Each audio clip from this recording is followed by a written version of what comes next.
শুনলাম দার্জিলিং নাকি মেঘাচ্ছন্ন, তাই এই সুন্দর মেঘাচ্ছন্ন দার্জিলিংকে দেখার লোভ আর সামলাতে পারলাম না। আর কি, যেমন ভাবা তেমন কাজ। উঠে পড়লাম 12517 গরিব রথ এক্সপ্রেসে। আজকের আমাদের গন্তব্য আবার সেই দার্জিলিং। এই গরিব রথ এক্সপ্রেস সম্পর্কে আপনাদের আমি আমার আগের ব্লগেও বলেছি, কিন্তু ট্রেনটি চিতপুর কলকাতা স্টেশন থেকে প্রত্যেক বৃহস্পতিবার রাত্রি 9:40 ছাড়ে ও পরের দিন সকালবেলা 7:45 এনজেপি পৌঁছায়। বেশ পরিষ্কার পরিচ্ছন্ন ট্রেন, এক কথায় সস্তায় পুষ্টিকর।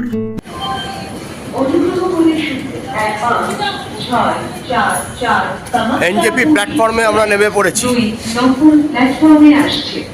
এবার বাইরের দিকে যাচ্ছি, গাড়ি দাঁড়াবে। আমরা মিরিক হয়ে আজকের যাব দার্জিলিং। যেতে যেতে আপনাদের দেখাবো মিরিক, লেপচা জগৎ, সীমানা ভিউ পয়েন্ট আর গোপালধারা। যেতে যেতে আপনাদের প্রাকৃতিক সৌন্দর্য ভরা রাস্তাটাও দেখাবো। চলুন।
আই লাভ মিরিক, তার মানে এটা হলো আমাদের প্রথম পয়েন্ট, টিংলিং ভিউ পয়েন্ট।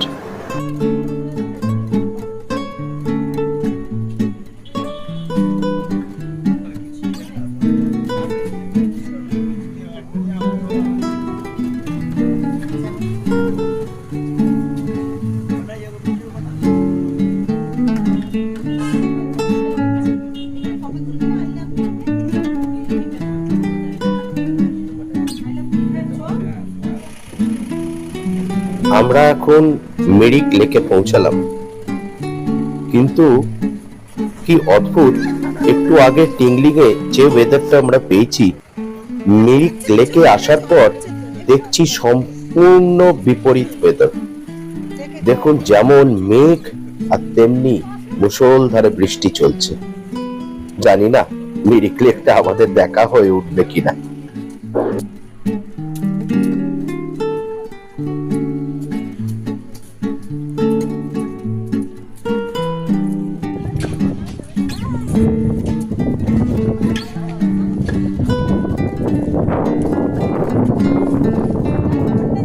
ওই দেখুন, আবার কিন্তু আকাশটা বেশ পরিষ্কার হয়ে গেল।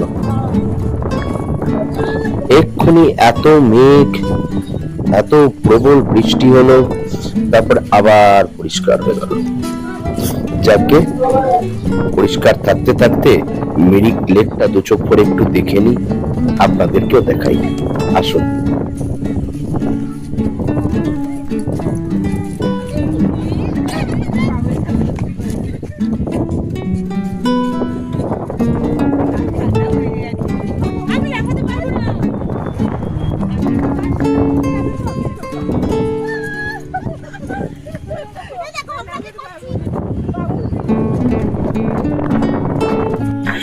আমরা এখন সীমানা ভিউ পয়েন্ট পৌঁছে গেলাম, বলতে পারেন নেপাল বর্ডার। যাই হোক, রাস্তায় প্রবল বৃষ্টি হওয়ার দরুন গোপালধারা টি এস্টেট আর পশুপতি ফটক এই দুটোই আমাকে স্কিপ করতে হয়েছে, ক্ষমা চেয়ে নিচ্ছি। কথা দিলাম পরের বার সবটাই দেখাবো। যাকে এখন সীমানাটা দেখে নি।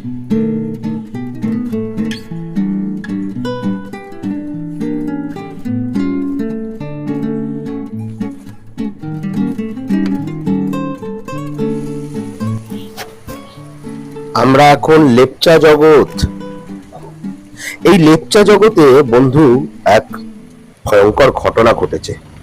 দূর কথায় আপনাদেরকে একটু জানিয়ে রাখি, আমরা এই লেপচা জগতে এর প্রাকৃতিক সৌন্দর্যে যখন নিজেদেরকে বিলীন করে দিয়ে ছবি তুলতে, ফটোশুট করতে ব্যস্ত ছিলাম, পেছন থেকে একটা গাছের আড়াল থেকে ব্ল্যাক প্যান্থার উঁকি মারছিল। আমরা খেয়ালও করতে পারিনি, আমরা বুঝতেও পারিনি যে আমাদের ওই পেছন দিক থেকে ব্ল্যাক প্যান্থারটা আমার দিকে নজর রাখছে, যে কখন একটু আড়ালে আবদারে আমাদের কাছে আসা যায়। যাকে বললেও না, চিন্তা করলেও বেশ কাঁটা দিয়ে উঠছে গায়ে। যাই হোক, বিপদ কিছু ঘটেনি, বলতে পারেন তার আগেই নেমে এসছি। লোকাল মানুষরা ভীষণ সাহায্য করেছেন। ওখানে দৌড়ে দৌড়ে উঠে তারাই সর্বপ্রথম চেঁচিয়ে উঠলো যে কত দূর যাবেন না, ওখানে লেপার্ড করছে। একটা ভয়ঙ্কর ঘটনা আমাদের সঙ্গে, এই ঘটনাটা আপনাদের সঙ্গে শেয়ার না করে পারছিলাম।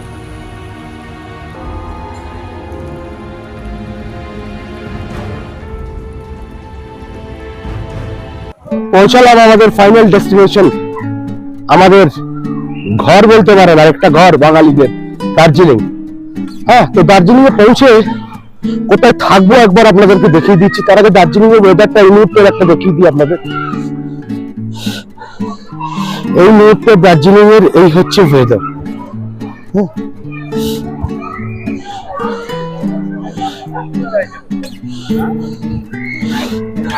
পুরো মেঘাচ্ছন্ন দার্জিলিং, ফুল ক্লাউডি হয়ে রয়েছে, কোন রকমের রোদ্দুরের দেখা নেই, সামান্য বৃষ্টিও হয়েছে, ইনফ্যাক্ট এখনো বোধহয় টিপ টিপ করে পড়ছে খুব সামান্য।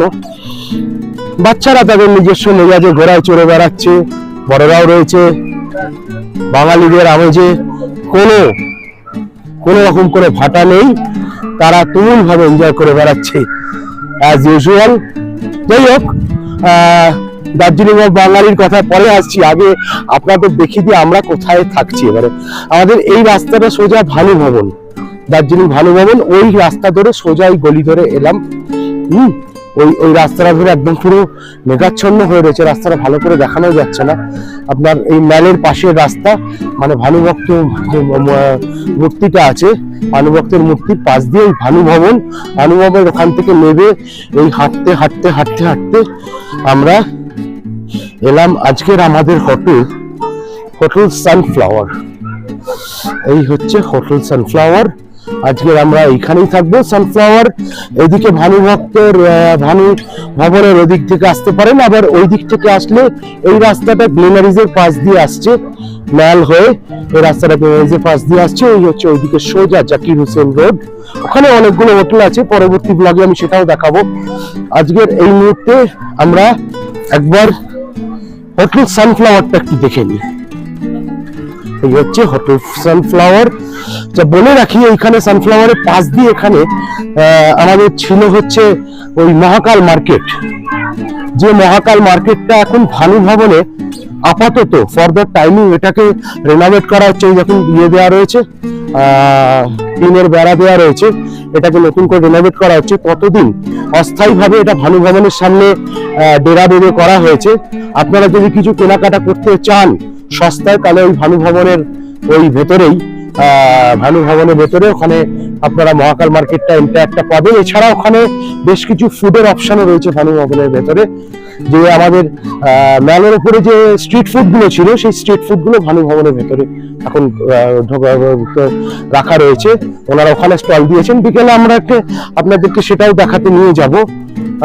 সম্ভব হলে একটু বাদে কি বিকেলবেলা যাবো, সন্ধ্যের দিকে। এই সদ্য এলাম, তার আগে একবার আপনাকে আমাদের হোটেলটা দেখিয়ে নি। এই হচ্ছে হোটেল সানফ্লাওয়ার। এই আমরা এলাম সেকেন্ড ফ্লোরে, ওটা ফার্স্ট ফ্লোরে ছিল, এটা নিচে নেবে আমাদের সেকেন্ড ফ্লোরের ঘরগুলো দেখে নিলাম একবার। এখানে 108, 108, 109 and so on, 1010, 1011। ঠিক আছে, কিন্তু সব থেকে ভালো কথা হলো প্রত্যেকটা ঘরের সামনেই এত বড় একটা ব্যালকনি রয়েছে এবং এই এত বড় বড় উইন্ডো রয়েছে, যেখান থেকে আপনি পুরো পরিবেশটাকে আপনি ফিল করতে পারবেন। দেখুন সুন্দর একটা সম্পূর্ণ সেপারেটেড এই পুরো ব্যালকনি। এখান থেকে ঘরগুলো, পাশে উইন্ডো, তার বাইরে সিন। আজকে যদিও মেঘলা, না হলে এখান থেকে সিনটা অপূর্ব। জাস্ট এখানকার আরেকটা ঘর একটুখানি দেখিয়ে দেবো আপনাদেরকে। এই ঘরটায় আমরা আছি, একবার রুম টুর করে দিই আপনাদেরকে। 109। এই ঘরে ঢুকলাম, এখানে দুটো চেয়ার, একটা টেবিল চা খাওয়ার জন্য, বেড সাইড টেবিল, এখানে ফোন রয়েছে, একটা ড্রয়ার রয়েছে, পাখা। এটা একটা নতুন জিনিস আপনাদেরকে দার্জিলিং এর ব্যাপারে দেখাবো, যে রাত্রিবেলা করে নাকি পাখা লাগছে। সেটা আজকে রাত্রির আমরা উপলব্ধি করতে পারবো সত্যি পাখা লাগছে কিনা। কিন্তু এটা কিন্তু নতুন জিনিস যে দার্জিলিং এ অগস্টে রাত্রিবেলা পাখা লাগছে। এনিওয়েজ, এরপরে এগিয়ে গেলাম। অ্যাজ ইউজুয়াল টিভি আছে, এগুলো আমার জামাগুলো ঝুলিয়ে রেখেছি, আপনি চেকিং করে গেছি, সেখানে জামাগুলো ঝুলিয়ে রেখেছি। টিভি, ক্যাবিনেট, এখানে ড্রেসিং টেবিল, এখানে বাথরুম,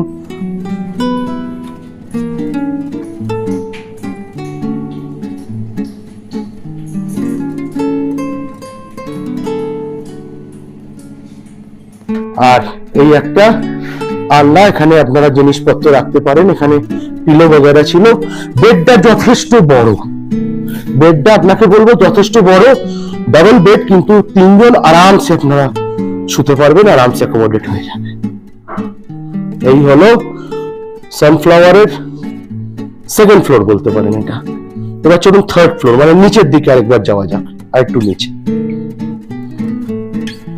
দেখুন বাইরে কি সুন্দর একটা শোপিস রাখা আছে, একটা চায়ের পাত্রের মতো। আচ্ছা, আমরা এবার যাব নিচের দিকে।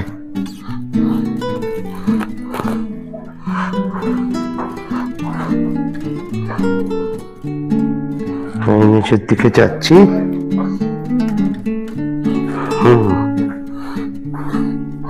এটা হচ্ছে রেস্টুরেন্ট এরিয়া, সানফ্লাওয়ারের রেস্টুরেন্ট এরিয়া।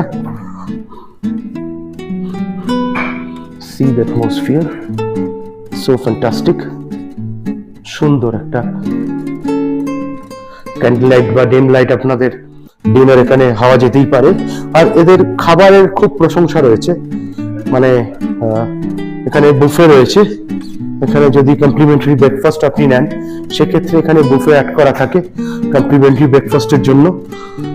আর অ্যাজ ইউজুয়াল যখন বললাম যে স্টাফেদের ব্যবহার এখানে সত্যি এত পোলাইট, এত সুন্দর, আর আপনাকে এত মিষ্টি করে হেসে এনারা অ্যাটেন্ড করবে যে আপনার অর্ধেক দুঃখ এখানে ভুলে যাবেন।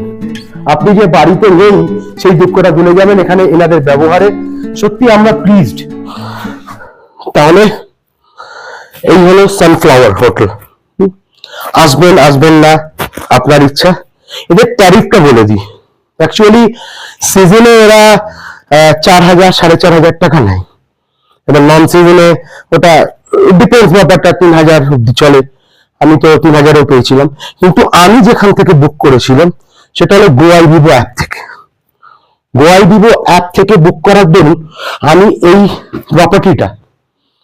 প্রপার্টিটা পেয়েছি 2100, আর ধরুন ট্যাক্স নিয়ে ওই 2200-2300 টাকার মধ্যে আমি প্রপার্টিটা পেয়েছি।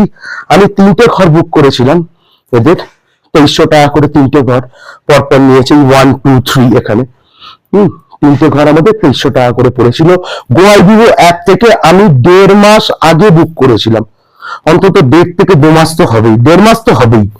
আগে বুক করেছিলাম। আপনাদেরকেও অনুরোধ, আপনারা কোনো কিছু দেখার আগে আপনারা অ্যাপগুলো একবার দেখে নেবেন। গোয়াই বিও ট্রিভাগ হচ্ছে যে ঘুরতে যাওয়ার যে অ্যাপগুলো রয়েছে, এগুলোকে একবার একটু ফলো করে নেবেন, এগুলো একবার একটুখানি দেখে নেবেন। নিউ ইউজার যারা হয় না, তাদের আবার একটুখানি ফেসিলিটি পাওয়া যায়, তাদেরকে একটা পার্সেন্টেজ স্পেশাল অফ দেয় একটা, তো সেটাও আপনারা অ্যাভেল করতে পারেন সেক্ষেত্রে। তো দেখে নেবেন, সেটা যেভাবে হোক, আপনারা যেভাবে সস্তায় মনে হবে, আপনাদের যেটা সুবিধা মনে হবে, সেইভাবেই আপনারা ব্যবস্থা করবেন। কিন্তু পারলে সানফ্লাওয়ার একবার আসবেন, ঘুরে যাবেন, সত্যি ভালো লাগবে।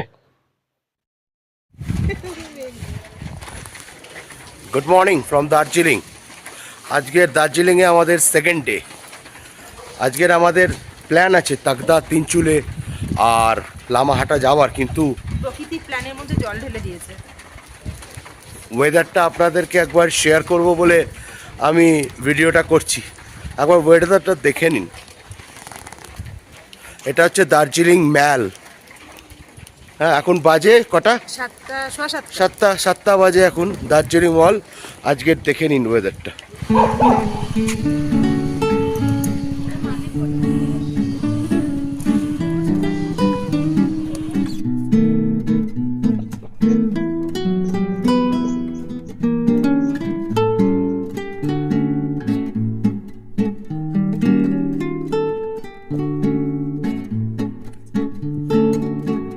এই হচ্ছে আজকের ম্যালের অবস্থা।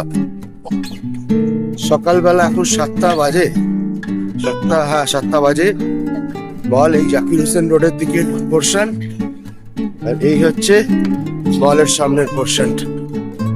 ভানুভক্তের মূর্তি, পাশে মহাকাল মন্দিরের এই পোর্শনটা এইদিকে, আর এইদিকে ভানুভক্ত।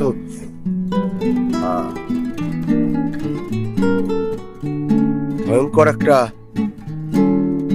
বাবা হাওয়া দিল, দেখুন ভয়ঙ্কর হাওয়া দিল, আমার কথা স্তব্ধ করে দিল, পুরো বাকরুদ্ধ করে দিল। হাওয়াটা যা দিল, ভয়ঙ্কর হাওয়া দিল, দিয়ে এই বৃষ্টি আরম্ভ হচ্ছে। সকালবেলা ঘুরে বেড়াচ্ছে দার্জিলিং এর রক্ষাকর্তারা, সকালবেলা ঘুরে বেড়াচ্ছে এখানে একা। হ্যাঁ, আর কয়েকজন কয়েক লোক। বৃষ্টি আবার আরম্ভ হয়ে গেল। প্রচন্ড কুয়াশা, প্রচন্ড মেঘ পুরো জড়িয়ে রয়েছে। কাঞ্চনজঙ্ঘা নর্মালি এখান থেকে দেখা যায় এই পোর্শনে। নর্মালি ওই অবজারভেটরি হিলের দিকে যেতে গেলে কাঞ্চনজঙ্ঘা দেখা যায়, কিন্তু সেটা আজকের কোনো মতেই সম্ভব না। দেখেই বোঝা যাচ্ছে, ওয়েদার দেখেই বোঝা যাচ্ছে, আশপাশে লোকদের দেখা যাচ্ছে না, কাঞ্চনজঙ্ঘা কোথা থেকে দেখা যাবে। যাকে আমরা এই অবস্থাতে এই ধরনের দার্জিলিং এক্সপিরিয়েন্স করছি। সব ধরনের দার্জিলিং এক্সপিরিয়েন্স আমার ছিল, সত্যি বলতে আমার এই ধরনের কোনো দার্জিলিং এক্সপিরিয়েন্স ছিল না, যেখানে যাকে বলে মেঘাচ্ছন্ন দার্জিলিং, পুরো মেঘে আচ্ছন্ন। দার্জিলিং এর কোনো পোর্শনের আশপাশের লোকেদেরও প্রায় দেখা যাচ্ছে না। হাওয়ার আওয়াজটা শুনুন।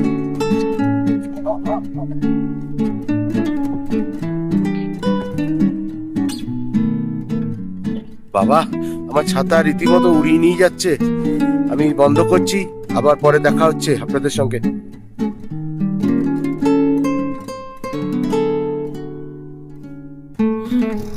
মেঘে ঢাকা দার্জিলিং, কাঞ্চনজঙ্ঘা না দেখতে পাওয়া, তাগদা তিনচুলে না যেতে পারা, সারাদিন বৃষ্টির জন্য ঘরবন্দি হয়ে থাকা, এই সব কিছু নিয়ে যখন মন আমাদের ভারাক্রান্ত, তখন হঠাৎ মনে হলো, আরে একটা জায়গায় তো যাওয়া যায় যেখানে একটু হলেও স্বস্তি পাওয়া যাবে।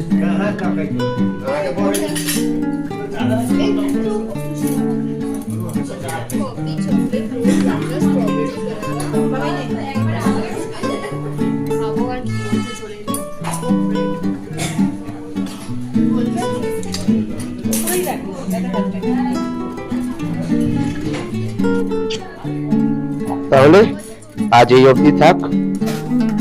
যদি আমার উপস্থাপনা একটু হলেও আপনাদের ভালো লেগে থাকে, আমি একটু হলেও আপনাদের আনন্দ দিয়ে থাকি, তার থেকে বড় পাওনা যদিও আমার কাছে কিছু নেই, তবুও টিকে থাকার জন্য একটা লাইক, শেয়ার আর সাবস্ক্রাইব অনুরোধ রাখলাম আপনাদের কাছে। বাকিটা পুরোপুরি আপনাদের হাতে। দেখা হবে পরবর্তী ব্লগে খুব শিগগিরই। চলতে চলতে मेरे ये गीत याद रखना, कभी अलविदा ना कहना, कभी अलविदा ना कहना। रोते हंसते बस यूं ही तुम गुनगुनाते रहना, कभी अलविदा ना कहना।